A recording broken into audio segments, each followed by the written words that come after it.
Hello, नमस्कार सर्वांना. तर मी सुप्रिया. तुम्हाला तर माहिती आहे माझी थर्ड प्रेग्नेन्सी होती आणि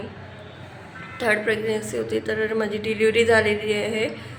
3 जानेवारीला झाली. आजचा 6वा दिवस आहे आणि 6व्या दिवशी तुम्हाला तर काय सांगायचं. आता मी इथे आहे हॉस्पिटलमध्ये. म्हणजे डिलिव्हरी झाल्यानंतर मी घरी पण गेलेली आहे.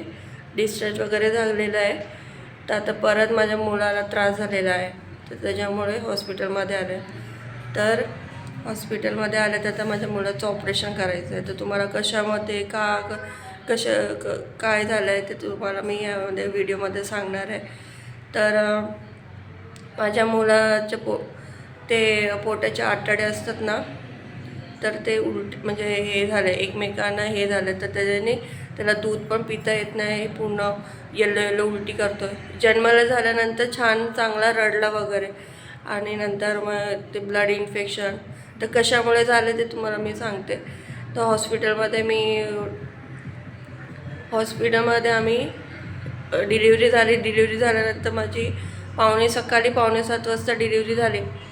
तर 15-20 मिनटं क्लिनिंग करून वगैरे व्यवस्थित हे करतात मुलाला.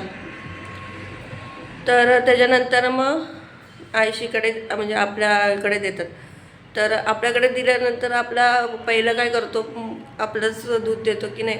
तर तिकडे काय केलं, त्यांनी पावडरचं दूध दिलं. माझं दूध येऊनसुद्धा त्यांनी पावडरचं दूध दिलं. त्याच्यानंतर तो सुस्तच पडला. तर सुस्त पडल्यानंतर मग म्हणजे झोपला होता तो. उठवतो असं टिचक्या मारते, तरी पण तो उठत होता, म्हणजे रडत वगैरे होता. मग त्याला थोडा तो स्टार्टिंगला व्यवस्थित काही खेचत नाही, तर मी काढून देत होती. तर हे करायचं. मग घरी आणलं संध्याकाळी. डॉक्टरला बोलवलं होतं. लहान मुलांच्या डॉक्टरला बोलवलं होतं तिकडे बाहेर, कारण तिथे तर फॅसिलिटी नव्हती त्या हॉस्पिटलमध्ये लहान मुलांसाठी. तर बाहेरना बोलवलं होतं. तर ते बोलले सगळं ओके आहे, सगळं काय ओके आहे. तर नंतर मग ओके आहे. तर मग ब्लड टेस्ट असं वगैरे काही सांगितलं नव्हतं. नंतर मग घरी आणल्यानंतर मग उलटी वगैरे सगळं, म्हणजे दूध उठतच नव्हतं असं. आता माझे दोन्ही मुलं असेच दूध प्यायला की झोपून राहतात. पहिलं स्टार्टिंगला तसं पोरं झोपलेलीच असतात, तर एवढं हे नाही. नंतर मग रात्री उठून रडत होतं. दूध वगैरे दिलं मग त्याला. तर सुसू पण केली होती, एकदा केली होती. नंतर मग दुसऱ्यांदा पण केली होती घरी. आणि शिशी पण वगैरे केली होती. ती ब्लॅक कलरची शिशी असते ना, ती पण केली होती. सगळं ओके होतं. नंतर मग काय झालं की त्याला पिवली उलटी व्हायला लागली. एकदा झालं. मला वाटलं आपलं दूध आहे, आपलं पहिलं स्टार्टिंगला पिवळं दूध येतं, तर ते पिवळं दूध असेल तर तेच उलटी केली असेल. ढकार न दिल्याने पिवळी उलटी केली असेल.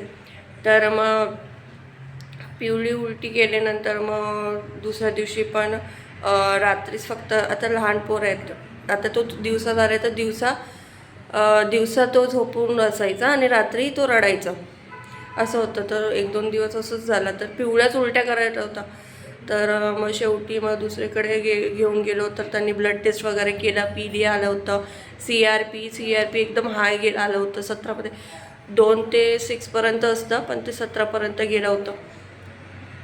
17पर्यंत गेल्यानंतर मग पहिलं लोकलमध्ये घेऊन गेलो होतो आम्ही त्याला. आमच्या इथे काय, जिथे माझं घर आहे, म्हणजे सासू सासऱ्यांचं घर आहे, तिथे लहान मुलांचं असं हॉस्पिटल नाही आहे. असं नॉर्मली MBBS डॉक्टर असतात, ते चेक करतात. मग त्यांनी ब्लड टेस्ट वगैरे केलं. तर मग इथे चाइल्ड चिल्ड्रन हॉस्पिटल आहे ना, तिथे पाठवलं. म्हणजे तिथे पाठवलं. तर तिथेच आलो आहे आम्ही आता. काल आलो होतो. तर ह्याच्यामध्ये PDA झालं, तर ब्ल्यू लाईटमध्ये ठेवलं आहे त्याला. NICUमध्ये ठेवलं आहे, ॲडमिट केलेलं आहे.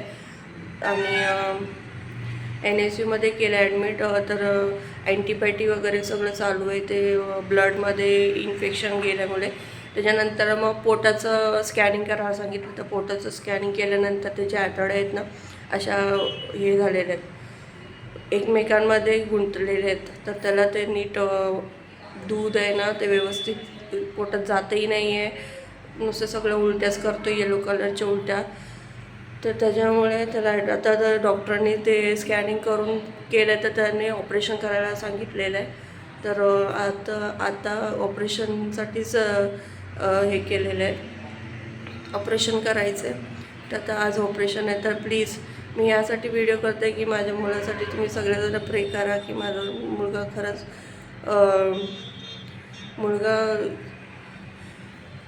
मुलाला बरं होऊ, लवकर बरं होऊ दे.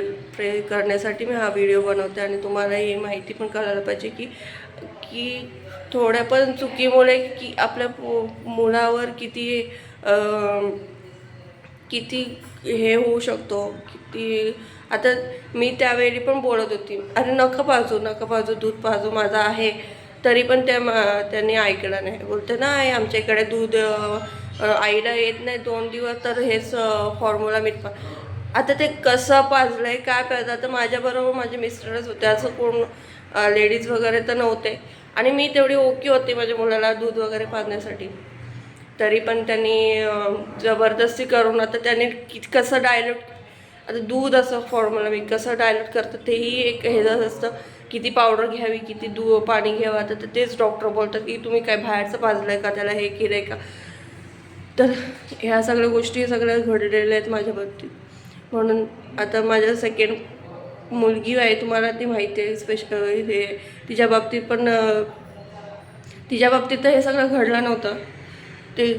ते ब्रेनचं असं प्रॉब्लेम झाला होता. आता ह्याच्या बाबतीत पण असंच झालं आहे. म्हणून तुम्हाला सांगण्यासाठी हा व्हिडिओ बनवते. तर तुम्हालाही समजेल असं होऊ शकतं म्हणून. तर प्लीज पहिल्यांदा आपलं आईचं दूध द्यावा. मी प्रत्येक ठिकाणी देतात, पण आता तो हॉस्पिटल ते प्रायव्हेट असून सुद्धा असं वागलं आहे, तर काय बोलायचं. ठीक आहे चला. तर मग आता दुपारी माझ्या मुलाचं ऑपरेशन होणार आहे पोटाचं. 1-1.5 तास चालू असं. तर आल्यानंतर तुम्हाला मी माझ्या पोराची अवस्था काय आहे वगैरे कसं आहे तुम्हाला मी सांगते. तर प्लीज माझ्या मुलासाठी प्रे करा प्लीज. चला तर मग मी हा व्हिडिओ इथेच हे करते. आणि माझ्या मुलासाठी प्रे करा प्लीज. हा व्हिडिओ इथेच थांबवते. थँक्यू.